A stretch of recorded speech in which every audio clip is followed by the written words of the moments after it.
সময়ের অভাব আর অসাবধানতায় জামায় দাগ লেগে যাওয়াটা মোটেও অস্বাভাবিক বিষয় নয়। খাওয়ার সময় টমেটো সস, হলুদ, তরকারির ঝোল কিংবা যেকোনো দাগি জামায় লাগার কারণে সে জামা আর পরার উপায় থাকে না। তাই আজকের আয়োজনে থাকছে জামায় লেগে থাকা দাগ বাড়িতে দূর করার কিছু সহজ টিপস।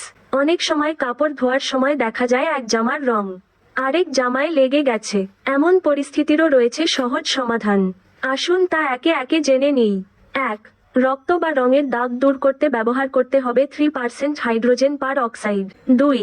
জামায় মেহেদির রং লেগে গেলে এই দাগ দূর করতে ডিটারজেন্ট পাউডারে 1 ঘন্টা কাপড় ভিজিয়ে রাখতে হবে। 3.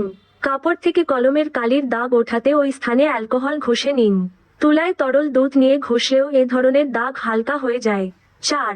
কাপড় থেকে চায়ের দাগ ওঠাতে কাজে লাগাতে পারেন চিনি। 5. টমেটো কেচাপের দাগ দূর করতে ভিনেগার কিংবা লেবুর রস ভালো কাজ করে। 6. হলুদের দাগ কাপড় থেকে দূর করতে সে স্থানে 1 ঘন্টা গ্লিসারিন লাগিয়ে শুকিয়ে নিন। তারপর ভালো করে সাবান দিয়ে তা ধুয়ে নিন। 7. চকলেটের দাগ দূর করতে হ্যান্ড স্যানিটাইজার ব্যবহার করতে পারেন। 8. তেল বা ঘামের দাগ দূর করতে শ্যাম্পু বা ডিটারজেন্ট ব্যবহার করতে পারেন। জামা কাপড়ের দাগ সহজেই এই টিপস মেনে এবার দূর করতে পারেন এক চুটকিতে। তবে শুধু দাগ নয়, কাপড়ের রং ঠিক রাখতে আপনি কিন্তু ব্যবহার করতে পারেন বেকিং সোডা। এই উপাদানটি কাপড়ের উজ্জ্বলতা বাড়িয়ে কাপড়কে করে তোলে আরো দীর্ঘস্থায়ী।